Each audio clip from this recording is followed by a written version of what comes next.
At Anurag University, be everyone you dream to be.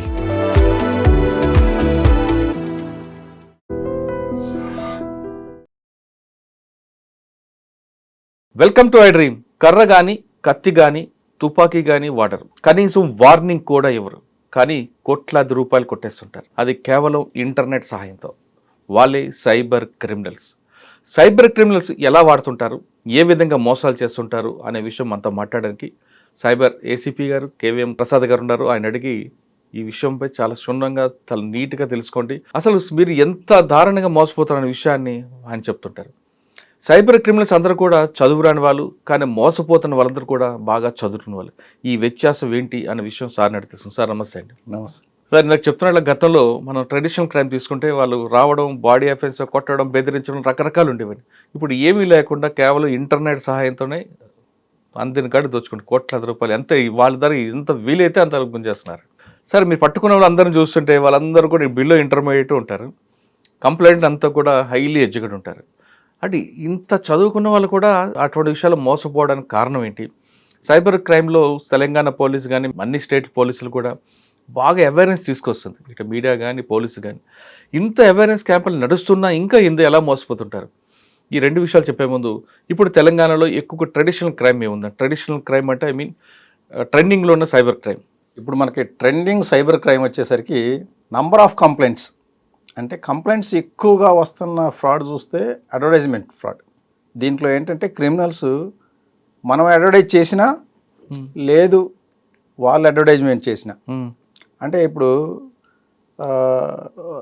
రీసెంట్గా ఒక lady, ఆమె flat రెంట్కి ఇవ్వాలని చెప్పి, ఆమె ఫ్లాట్ గుంటూరులో ఉంటుంది, రెంట్కి ఇవ్వాలని చెప్పి ఓఎల్ఎక్స్లో యాడ్ ఇచ్చింది.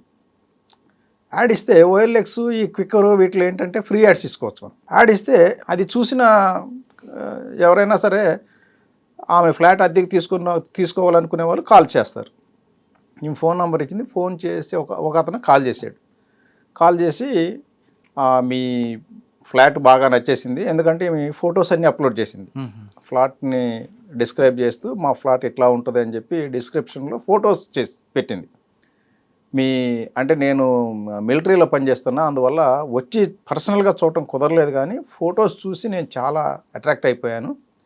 నేను ఇంక మళ్ళీ ఫిజికల్గా చూడటం అనేది అవ్వదు, నాకు దూరంగా ఉన్నా, నాకు ట్రాన్స్ఫర్ అయింది, ట్రాన్స్ఫర్ మీద వస్తున్నాను, కాబట్టి ముందు అడ్వాన్స్ కట్టేస్తా, ఎందుకంటే నేను అడ్వాన్స్ ఇవ్వకపోతే మళ్ళీ మీరు వేరే వాళ్ళకి ఇచ్చేస్తారు, అందువల్ల అడ్వాన్స్ కట్టేస్తా, రెంట్ ఎంత చెప్పండి అన్నాడు. అంటే ఏమి 13,000 2 months అడ్వాన్స్ ఇవ్వాలి అన్నది. సరే, ఇప్పుడే పే చేసేస్తున్నాను, నేను ఒక క్యూఆర్ కోడ్ పంపిస్తా, ఆ క్యూఆర్ కోడ్ మీరు స్కాన్ చేస్తే మీకు వచ్చేస్తాయి 26,000 అన్నాడు. ఒక క్యూఆర్ కోడ్ పంపించాడు. పంపిస్తే ఈమె స్కాన్ చేసింది. స్కాన్ చేసిన తర్వాత ఈమె పిన్ అడుగుతుంది.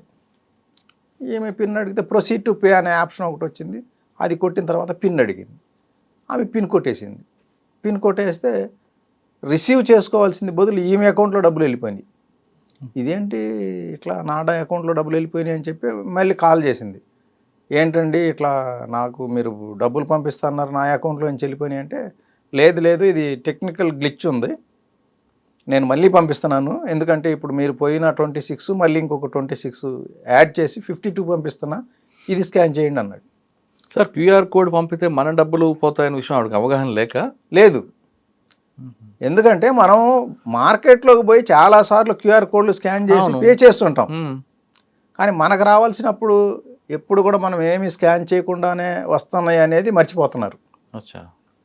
మనకు ఎవరైనా డబ్బులు పంపితే మనం ఏమి స్కాన్ చేయడంలా, ఆటోమేటిక్గా వస్తున్నాయి, మనకు ఓ పాపప్ వస్తుంది, you received so and so money from so and so అని చెప్పి. కానీ వీళ్ళు అది ఇక్కడ వచ్చేసరికి మర్చిపోతున్నారు. ఆయన డబ్బులు పంపిస్తాను అంటే ఆయన చెప్పిన ఇన్స్ట్రక్షన్స్ ఫాలో అవుతున్నారు తప్ప, అరే క్యూఆర్ కోడ్లో నేను మార్కెట్లోకి పోయి అన్నీ మేము కూరగాయలు కొనేటప్పుడు కూడా క్యూఆర్ కోడ్ స్కాన్ చేసి పే చేస్తున్నాను కదా, ఇప్పుడు మరి ఈయన క్యూఆర్ కోడ్ స్కాన్ చేస్తే నేను పే చేస్తాను కదా, ఆయన నాకు పే చేయాలంటే క్యూఆర్ కోడ్ ఎందుకనే ఆలోచన రావడంలే. ఈమె మళ్ళీ 52,000 పంపితే అది కూడా స్కాన్ చేసింది, మళ్ళీ 52,000 పోయినాయి. అదేంటి మళ్ళీ పోయినాయి అంటే, మీరు స్కానింగ్ తప్పు చేసినారు, మళ్ళీ ఇంకొకసారి చేయండి అని మళ్ళీ అట్లా 4.5 lakh వరకు క్యూఆర్ కోడ్ స్కాన్ చేపిస్తూనే పోయాడు. బాబా. ఈమె ఆయన చెప్పిన మాటలు వింటుందే తప్ప ఆమె సొంత బ్రెయిన్ అనేది అసలు యూజ్ చేయడం లేదు. అంటే ఇంట్లో వాళ్ళకి అడగడం కూడా ఏం లేదు. ఏం లేదు. ఉమ్. 4.5 lakh పోయిన తర్వాత అప్పుడు ఇదంతా ఏదో ప్రాబ్లంగా ఉందండి, దానివల్ల ఏదో మొత్తానికి మిస్టేక్ అయ్యి మీ డబ్బులు వెళ్ళిపోయినాయి, ఇవి రిఫండ్ ఇవ్వాలి అంటే నేను ఒక ప్రాసెస్ చేయాల్సి ఉంటుంది, ఆ రిఫండ్ కోసం మళ్ళీ మీరు పేమెంట్ చేయాలని చెప్పేసి టోటల్ 10 lakhs చేసాడు. 10 lakhs అయిన తర్వాత వాడికి ఎందుకో మరి 10 lakhs అయిన తర్వాత కూడా వదలబుద్ధి కాలే. ఉమ్. ఒక పని చేయండి, లాస్ట్లో ఒక 2 lakhs ఈమె దగ్గర అకౌంట్లో డబ్బులన్నీ అయిపోయినాయి, ఉమ్. మా అకౌంట్లో డబ్బు లేవు బాబు అంటే, ఒక పని చేయండి, ఎందుకంటే ఒక 2 lakhs మీ ఫ్రెండ్ ఎవరి దగ్గరైనా అప్పు తీసుకోండి, ఎందుకంటే మళ్ళీ మీకు ఈ 10 lakhs 2 lakhs కడితే కనుక 12 lakhs వచ్చేస్తాయి, ఉమ్. ఈ 2 ప్లస్ పోయిన 10 మొత్తం కలిపి 12 lakhs వస్తాయి, ఉమ్. ఎందుకు మిస్ చేసుకుంటారు, ఈ 2 lakhsే కదా, ఒక్క 2 lakhs కట్టేస్తే 12 lakhs వచ్చేస్తాయి, ప్లీజ్ ఎవరితో ఉన్న అప్పు తీసుకొని కట్టేయండి అంటే, అది కూడా నమ్మేసింది ఆమె.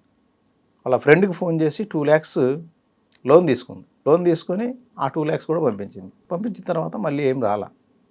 అప్పుడు ఓహో ఇక ఎన్ని లక్షలు కట్టినా కూడా ఇది మనకు రావు, అందువల్ల అప్పుడు అర్థమైంది క్యూఆర్ కోడ్లు స్కాన్ చేస్తే మనకు డబ్బులు రావు, మన డబ్బులు పోతాయి అనేది. ఉమ్. అప్పుడు వచ్చి కంప్లైంట్ చేయడం జరిగింది. ఇలా సార్, ఈమె కంప్లైంట్ అయిన తర్వాత మీరు ఏమన్నా దాన్ని పర్సూ చేశారా ఆ కేసుని? పర్సూ చేసాం, అవన్నీ కూడా మన రాజస్థాన్లో ఉంటాయి. ఈ క్యూఆర్ కోడ్ స్కామ్లన్నీ కూడా అడ్వర్టైజ్మెంట్ ఫ్రాడ్స్. మనం యాడ్స్ ఇస్తే మనకి కాంటాక్ట్ అయ్యి డబ్బులు వేయించుకునేది, లేదా వాళ్ళు యాడ్స్ ఇచ్చి కూడా మనల్ని డూప్ చేస్తారు. ఉహు.